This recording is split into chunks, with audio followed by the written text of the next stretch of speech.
Good morning, friends. How many of you have a cell phone? How many of you can't wait to get one? And for any grown-ups that might be watching, how many of you wish sometimes that you really didn't have one? I rely on my phone way too much.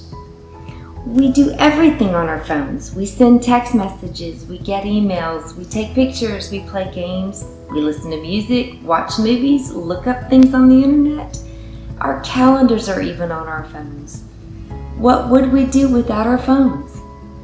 Now, I wouldn't go so far as to say that cell phones are bad, but if we're not careful, they can keep us from paying attention to some very important things that are going on around us.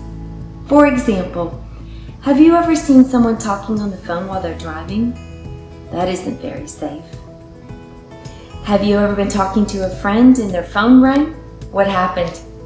I guess they probably just answered their phone. And that isn't very polite. Have you ever seen a family sitting down for a meal at a restaurant and everyone is out on their cell phones?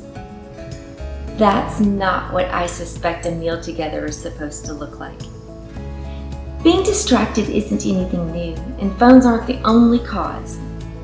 In Jesus' day, they didn't even have phones, but that didn't keep them from being distracted.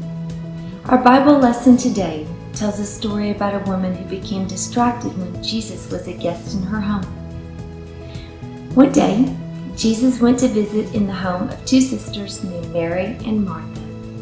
The sisters welcomed Jesus into their home, and Martha immediately began to work very hard to get dinner ready for Jesus.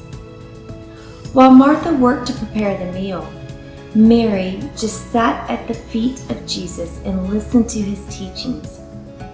The Bible says that Martha was distracted by all the preparation that had to be made. She became upset with her sister and went to Jesus and said, "Lord, don't you care that my sister has left me to do all the work by myself?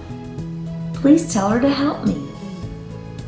Jesus said, "Martha, Martha, you are worried and upset about many things, but there is one thing that is most important, and Mary has discovered it."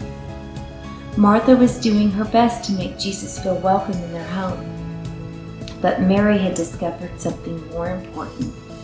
It was sitting at the feet of Jesus and receiving his words into her heart.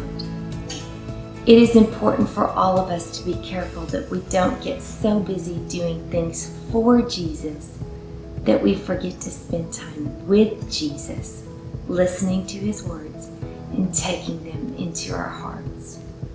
For that is the most important thing. Have a wonderful week.